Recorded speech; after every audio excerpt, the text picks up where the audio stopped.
오늘부터는 토요일날 신앙의 기초 시리즈로 나갑니다. 신앙의 기초. 오늘 첫 번째 날 부활의 중요성 첫 번째 시간입니다. 부활의 중요성.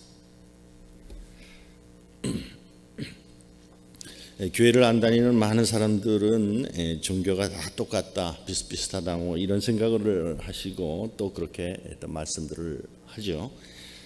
불교도 있고 유교도 있고 회교도 있고 기독교도 있지만 궁극적으로는 다 마찬가지 아니냐. 종교를 가질 것 같으면은 마음에 평안이 생기고 또 그 종교를 가지면 다 그래도 좋은 사람이 되니까 비슷비슷하다 그런 말들을 하죠. 어떤 면에서 일리가 없는 것도 아니죠. 윤리적인 면에서 볼 때 불교에서 자비를 얘기하고 또 공자님의 유교에서는 인자를 얘기하고 또 기독교에서 사랑을 얘기하고 자비나 인자나 사랑이나 그거 아니겠습니까? 그래서 그런 윤리적인 면을 볼 때는 종교가 비슷한 것 같다 이런 생각을 안 할 수가 없죠. 그런데 모든 종교와 비교해서 우리 기독교가 아주 틀린 것이 하나 있죠. 그게 뭐냐? 이 창시자가 좀 남하고 아주 틀린 것이 하나 있죠. 공자님도 돌아가셔서 공자의 묘가 있습니다. 마호메도 죽어서 마호메 묘가 있고 석가모니도 돌아가셔서 묘가 있죠. 그러나 우리 기독교의 창시자로 얘기할 수 있는 우리 예수님만큼은 무덤이 없습니다. 그래서 마호메처럼 무덤에 가서 뭘 좀 순례를 하면서 뭘 좀 해보고 싶어도 예수님 태어나신 이 팔레스타인 지방에 그 성지에 순례를 가봐도 그냥 빈 무덤밖에 없어요. 왜 무덤이 비어 있을까? 이유는 우리 예수님께서 부활하셨기 때문에. 딴 종교의 창시자들은 우리에게 많은 도움을 주는 또 많은 가르침을 줬고 또 우리가 그 가르침을 따를 때 생활에서 평화도 맛보고 마음의 평화도 맛볼지 모르지만 다들 죽음 앞에서 무력했습니다. 그러나 우리 주님께서만은 죽으시고 부활하셔서 그렇기 때문에 이 무덤이 비어 있는 것이죠. 부활이라는 것은 그냥 사람이 죽었다 사는 거 이걸 얘기하는 것이 아니죠. 우리는 요즘에 어떤 사람이 죽었다가 서너 시간 만에 깨어났다. 또는 20시간 만에 깨어났다. 이런 얘기들을 종종 듣습니다.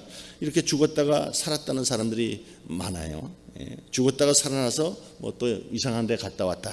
그런 이야기들도 많이들 해요. 그러나 부활은 그런 걸 얘기하는 게 아니죠.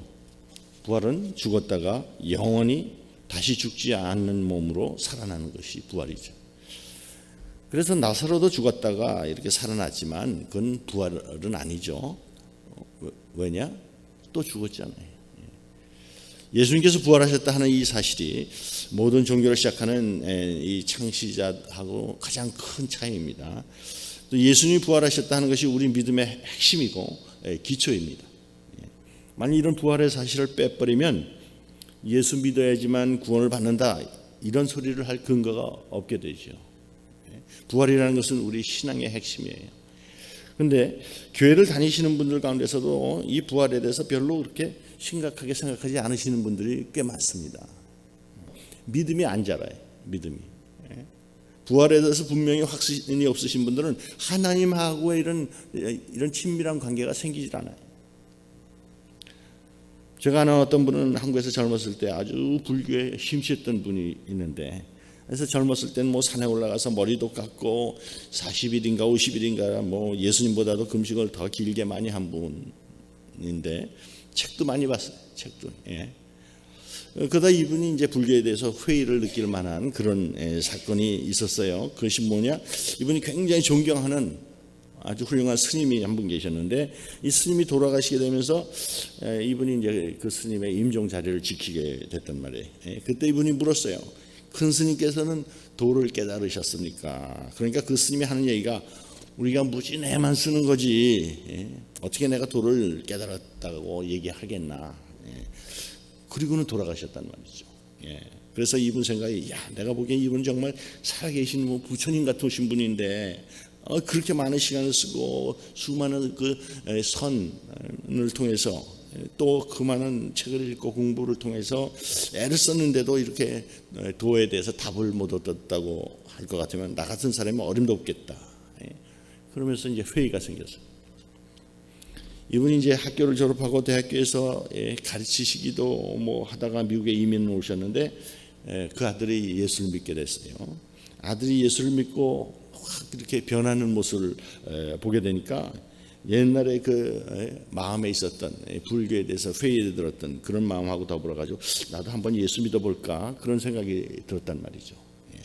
그래서 제가 그분 만나서 나의 간증도 좀 얘기해드리고 이 부활에 대한 얘기도 해드리고 그랬었는데, 그랬더니 이분이 하는 얘기가 하여간 나는 이제 믿기로 했으니까 하여튼 앞으로 성경도 열심히 읽고 잘 믿어볼 테니까 하여튼 어떻게 믿는지 좀 방법을 얘기해달라 그러는 거예요. 하여튼 그렇게 얘기하는 것도 이제 감사해서 이렇게 이제 기도하시면 됩니다 그러면서 예수님 영접을 할 수 있도록 기도를 도와드렸다고요. 그 다음에는 이제 그 다음부터는 성경도 많이 읽으시고 몇 번씩 이게 통독도 하시고 그러는데, 근데 제가 옆에서 이렇게 보면서 답답한 게 있더라고요. 근데 믿음이 없어요. 믿음이. 자신도 그렇게 얘기를 해요. 기도를 도대체가 못하겠대요. 왜 그럴까 생각을 해봤더니 이 부활에 대한 분명한 입장을 갖지 아니하고 부활에 대한 분명한 확신이 없이 그냥 이 믿음이다 이러면서 엉거주춤하고 넘어가 버렸기 때문에, 그러니 얼버무리면서 이렇게 넘어갔기 때문에 믿음이 자라지 아니하고 하나님과 이런 올바른 관계가 생기지 않았던 것이죠. 그래서 우리는 부활에 대해서 분명한 확신이 있어야 돼요. 왜 부활에 대해서 그렇게 믿기가 어려울까? 오늘 우리가 성경 고린도전서 읽었지만 이 고린도 교회에도 부활을 믿지 못했던 사람들이 분명히 있었던 것 같죠. 12절 한번 보세요. 12절에 보면 바울이 이렇게 얘기합니다. 그리스도께서 죽은 자 가운데서 다시 살아나셨다 전파되었거늘 너희 중에서 어떤 사람들은 어찌하여 죽은 자 가운데서 부활이 없다 하느냐. 부활이 믿기 힘든 것은 정말 복음을 통해서 지금도 마찬가지고 2000년 전도 마찬가지예요. 우리가 죽고 나면은 모든 것이 무로 돌아간다 뭐 이런 생각한 것 같지 않아요. 왜냐? 옛날이나 지금이나 보통 이런 상식이 있는 사람일 것 같으면 우리가 죽고 나서는 뭔가 있는 것 같다 이런 감은 잡는단 말이죠. 뭐 그게 헛개비가 될지 도깨비가 될지 귀신이 될지 뭐가 될지 모르지만 우리가 죽고 나서 완전히 이게 무로 돌아간다 이건 가능성이 없어 보여요. 뭔가 영혼이 어디인가 남아있지 않겠나. 그래서 여기서 얘기하는 사람들도 우리가 죽고 나면 모든 것이 끝이 난다 뭐 그런 얘기하는 건 아니에요. 그러나 이 사람들 믿기가 어려운 것이 뭐냐, 우리 육체의 부활. 육체의 부활. 지금 우리 가운데서도 부활에 대해서 이런 분명한 입장이 없는 분들도 우리가 죽고 나면은 우리 인생이 끝난다 하는 뭐 이런 생각을 하는 분은 없겠지만은 막연하나마 뭔가 계속될 거다 하는 생각은 있지만 우리 육체가 죽었다가 썩었다가 또 거기서 또 산다는 거예요. 이게 힘든 거잖아요. 왜 힘들까? 우리가 상상하기가 힘들어서 그렇죠. 그래서 1세기에 그나스티스트라 영지주의자들이 쓴 글에 또 이런 글도 있습니다. 이 사람들은 부활이라는 것을 부인하는 사람인데 사실 성경에도 이 사람들의 생각이 많이 또 녹아 있는 부분도 있어요. 요한복음 같은데 부활이라는 것은 이 사람들이 이제 쓴 글에 부활이라는 것은 있을 수 없다. 죽은 몸이 어떤 과정을 거쳐 어떤 방법으로 살아나는지 말해봐라. 죽은 자가 살아난다면 어떤 몸을 입을 것인지를 말해봐라. 이렇게 도전하고 있습니다. 죽은 육체는 썩어서 흙으로 돌아간다. 인간의 육체만이 아니라 모든 생물의 육체는 썩은 후 분해되어 자연으로 돌아간다. 이미 육체는 존재하지 않는다. 그렇다면 부활할 때의 몸은 어떤 몸인가? 무에서 유가 창조된다는 말이냐? 이렇게 부활에 대해서 이제 도전하는 이런 글들이 이제 영지주의자들이 쓴 글들이 있습니다. 그래서 많은 분들에게 이 부활이라는 것이 믿어지지가 않지만 우리가 부활에 대해서 확실한 이런 신앙이 있어야 됩니다. 왜냐? 바울이 여기에 대해서 아주 흥분하면서 그런 톤으로 이야기를 하고 있어요. 왜냐? 부활을 믿지 않는 것은 예수님께서 부활하셨다는 것을 믿지 않는 거예요. 부활이라는 것이 없다면 예수님도 부활하셨을 리가 없습니다. 아니, 거꾸로 예수님이 부활하셨다면 부활이 있을 수가 없다는 거예요. 제가 거꾸로 얘기했나요? 예수님이 부활하셨다면 부활이 없을 수가 없다. 예수님이 부활하신 것이 사실이라면 우리도 언젠가는 부활할 것이다. 그래서 부활을 내가 믿냐 안 믿냐에 따라서 예수님께서 정말 부활하셨냐 안 하셨냐 이거에 대한 믿음이 결정이 되죠. 요새도 이 신학교에서 공부 많이 하시고 이런 분들 가운데서는 실질적으로 부활을 안 믿는 분들이 많이 있어요. 신학교 교수로 있는 분들 가운데도 그런 분들이 꽤 있습니다. 근데 이런 분들이 이제 부활절이 되고 그러면 부활에 관한 이런 얘기도 하지만 가만히 이런 분들이 하는 얘기를 들어보면 우리가 생각하는 이 부활을 얘기하는 게 아니에요. 육체가 부활하는 이런 얘기를 하는 게 아니에요. 말을 그냥 빙빙 돌려가지고 결론이 뭐냐 하면 예수가 정말 육체적으로 부활했는지 안 했는지는 우리가 알 도리가 없고 중요한 것은 그때의 성도들이 예수는 부활했다는 것을 믿었다. 이런 식으로 이제 그래서 부활의 신앙이 중요한 거다. 이렇게 말을 빙빙 돌리면서 얘기를 합니다. 이 사람들이 말하는 의도를 깨닫는데 한참 걸려요. 말을 돌려서 얘기하기 때문에. 그래서 같은 얘기하고 있는지라고 한참 이렇게 얘기를 하다 보면 전혀 딴 얘기를 하고 있단 말이죠. 왜 예수가 육체적으로 부활한 것이 아니라 부활의 신앙이 중요하다. 뭐 이런 식으로 이런 소리를 하냐면 그 사람들 마음 깊숙이 사람이 죽었다가 썩었다가 살아난다고 하는 육체를 입고 살아난다고 하는 것이 이게 make sense 하지 않는 거예요. 그래서 그래요. 부활을 믿지 않기 때문에 예수의 부활도 믿을 수가 없는 거예요. 그러면 부활이 없다면 예수께서 부활하시지 않았다면 어떤 결과가 있게 되느냐. 여러분들 쉽게 얘기해서 이 강단에 서 있는 한 목사를 내쫓아야 돼요. 그러면 저뿐이 아니죠. 목사는 다 사기꾼들이 되는 거지.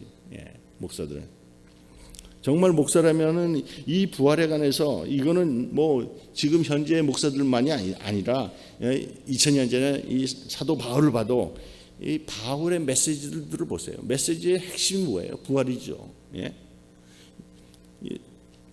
사도행전을 읽으면서 보세요. 이 베드로의 메시지를 보십시오. 핵심의 부활이 있잖아요. 부활이. 또 이 순교한 스데반 집사, 스데반의 메시지 핵심도 부활이에요. 그러면 예수님께서 살아나지도 않았는데 부활했다 이러고 사기를 치고 다니는 거가 되니까 예수님께서 부활하신 것이 아니라면 목사들은 다 쫓아내야 되죠. 14절 15절을 같이 해보겠습니다. 그리스도께서 만일 다시 살아나지 못하셨으면 우리가 전파하는 것도 헛것이요 또 너희 믿음도 헛것이며 그랬는데 여기서 헛것이라는 거는 뭐 영어로 보면 empty죠. 비어있다. 계속해서 보면 또 우리가 하나님의 거짓 증인으로 발견되리니 이게 바로 사기꾼이라는 뜻이잖아요. 거짓 증인. 하나님의 이름을 팔아서 무슨 목적에서든지 사기를 치는 사람들. 거짓 증인. 하나님의 거짓 증인으로 발견되리니 왜 그러냐? 그 다음에 우리가 하나님이 그리스도를 살리셨다고 증언하였습니다. 만일 죽은 자가 다시 살아나는 일이 없으면 하나님이 그리스도를 다시 살리지 아니하셨으리라. 이 부활이라는 게 우리 기독교 믿음의 핵심입니다. 그래서 만일 예수님께서 부활하지 아니하셨으면은 바울을 비롯해가지고 모든 이 목사들이 다 사기꾼이에요. 그렇다면 여러분들 이 교회도 나오지 말아야 되죠. 그렇게 되면은 딱 마음을 정해야 되죠. 그러나 예수님께서 부활하지 않으셨다면 더 중요한 결과는 여러분들이 예수를 믿고 나가서 여러분들이 그 죄를 용서받았다고 하는 이런 근거가 없는 거예요. 근거가. 여러분들 예수님 영접하실 때 어떻게 영접하셨는지 잘 모르겠습니다만은 뭐 뜨거운 부흥회 때 앞에 나와가지고 헌신하면서 영접한 분도 계실 거고 뭐 설교하는 가운데 은혜 받고 앞에 나와서 영접하신 분도 계실지 모르고 또 어떤 분이 옆에서 도와줘서 예수님 영접한 분이 계실지도 몰라요. 그러나 여러분들이 이제는 예수님 나의 주님으로 영접합니다. 이런 짧은 기도를 드리셨고 그랬을 때 이제 여러분들 도와주셨던 분들이 여러분이 예수님을 영접할 것 같으면 여러분들의 모든 죄가 용서함 받고 이 순간부터 하나님의 자녀가 되었습니다. 아마 이런 말씀에 근거해 가지고 다들 여러분들이 예수님을 영접하셨고 또 여러분들이 하나님의 자녀가 되었다, 구원받았다고 하는 이런 확신도 갖게 되셨을 거예요. 그런데 부활의 사건이 없다 그러면 여러분들이 그렇게 짧은 기도를 했다고 그래가지고 여러분들의 죄가 그렇게 다 용서받고 지금 죽으면 천국 갈 거다 하는 이런 근거가 어디 있겠어요? 어떻게 여러분들이 예수님을 영접하는 이 기도하고 난 다음에 죄를 다 용서받았다 하는 거 어떻게 알 수가 있겠어요? 그 기도하기 전에는 뭐 내가 얼굴이 거뭇거뭇했다가 그 기도를 하고 나니까 그냥 죄가 씻어졌다는 증거로 내 얼굴이 하얗게 되셨나? 어떻게 해서 여러분들이 정말 죄를 용서받았는지 이게 바로 이 초대의 그 사도들의 또 고민이기도 했습니다. 예수님께서 십자가에 달려서 돌아가시고 난 다음에 제자들이 다 뺑소니 쳤잖아요. 제자들은 예수님이 나중에 언젠가는 이스라엘 왕이 될 거다 그런 기대치도 가지고 있었는데, 그러나 동시에 이 사람들 마음속에도 예수라는 분이 뭔가 그런 것보다는 더 크신 분일 거다, 우리의 죄를 어떻게 이 죄의 문제를 해결해 주실 거다 하는 그런 기대도 있었죠. 그래서 예수님을 열심히 쫓아다녔는데 예수님께서 정치범으로 몰려가지고 갑자기 체포를 당해서 십자가에 딱 그냥 달려가서 돌아가시고 나니까 그 다음에 이 제자들이 다들 절망하고 당혹해 버린 거죠. 왜 그랬습니까? 구약성경 신명기 21장에 보면요, 나무에 달린 자는 하나님께로부터 저주를 받은 자다 그랬거든요. 이 나무에 달려서 죽었다는 것은 하나님께서 저주를 받았다는 그런 증거란 말이죠. 그런데 예수님께서 바로 그 십자가 나무에 달려서 죽으신 거예요. 자기네들이 예수님을 쫓아다니면서 이분이 한 말씀이나 그런 예수님의 흔적이나 이런 걸 볼 때는 자기들 마음속에서도 이분은 정말로 하나님이 보낸 사람이다 이런 확신이 조금씩 계속 커져 왔는데, 그렇게 해서 커졌는데 마지막에 이 나무에 달려가지고 이 저주받은 죽음을 죽고 나니까 그 다음에 드는 생각이 뭐였겠어요? 뭔가 여태까지 우리가 착각을 하지 않았는가? 그런 생각이 들지 않았겠어요? 여러분들 여기 한 목사를 또 얼마나 신뢰하시는지 모르지만 어떤 분은 아직도 이 사람은 어떤 사람인가 좀 수상적인 눈으로 보는 사람도 있을 거란 말이죠. 신뢰해 주는 분들도 마찬가지죠. 신뢰했다가 나중에 어떤 소문이 들리기를 한 목사가 이러고 저러고 저랬다 그러면 아마 여러분들 내가 본 한 목사는 그렇지는 않았는데, 근데 그런 소문이 또 들릴 때는 이 사람이 그렇지 않은 사람인가 보다 이런 또 자기가 갖고 있던 신뢰에 대해서 확신이 흔들리지 않겠어요? 예수님에 대한 신뢰는 이거보다도 더 샤크죠. 더 크게 흔들린 거죠. 그래서 다들 뺑소니를 치고, 그리고 나중에는 우리 옛날에 해먹었던 본업으로 다 돌아가자, 그냥 거기 가서 고기나 잡자, 이렇게 그냥 낮아져버린 뺑소니 쳤던 이런 제자들이 왜 그러면 변했습니까? 그 다음에 부활하신 예수님을 만났거든요. 부활하신 예수님을 만나고 나니까 그 다음에는 이 구약 성경이 쭉 맞춰지는 거예요. 이해가 되는 거예요. 시편 16편의 10절 보면은 이런 말이 나옵니다.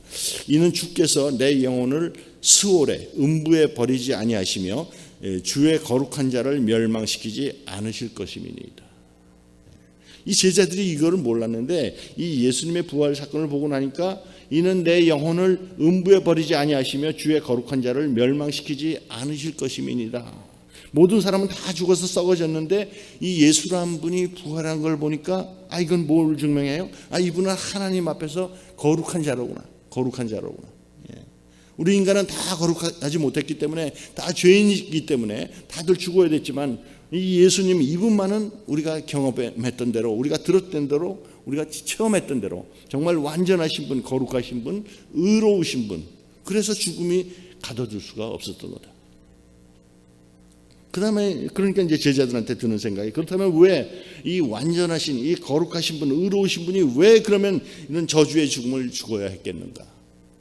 그러면서 예수님께서 옛날에 해주시던 말씀이 새록새록 이제 생각이 납니다. 그게 바로 그런 의미였구나. 십자가에 돌아가실 이유가 없는 분이 저주의 죽음을 죽었던 것은 바로 우리가 받을 저주를 대신 받으시고 돌아가신 것이고, 그래서 예수님께서 내가 세상에 온 것은 너희들의 죄를 속량해 주러 왔다 하는 이런 말씀이 이제는 정말 생생하게 실감이 나기 시작하는 거죠. 우리가 예수님을 주님으로 영접하면 모든 죄를 용서받을 수 있다는 이런 확신을 어떻게 해서 가질 수가 있는가? 여러분들, 예수님의 부활에 이 사건이 있기 때문에 우리가 속죄함을 받았다고 하는 이 분명한 부활의 확신을 가지고 살아가시는 성도님들 되시기를 주의 이름으로 축원합니다. 아멘. 기도하겠습니다. 하나님 아버지, 하나님께서 그 아들을 세상에 보내셔서 역사 가운데 태어나게 하시고 우리를 위해서 십자가의 죽음 죽게 하시고 또 역사 가운데 부활하셔서 우리가 하는 이 믿음은 그저 이론이 아니고 신학이 아니고 정말 역사에 근거한 사실이라는 걸 깨닫게 하신 감사합니다. 우리에게 확실한 부활의 신앙 심어주신 것도 감사합니다. 우리 교회 성도들 가운데 아직 진실로 예수님 주님으로 영접하지 않으신 분들 있다면 꼭 주님을 영접할 수 있도록 은혜 베풀어 주옵소서. 예수님의 이름으로 기도합니다.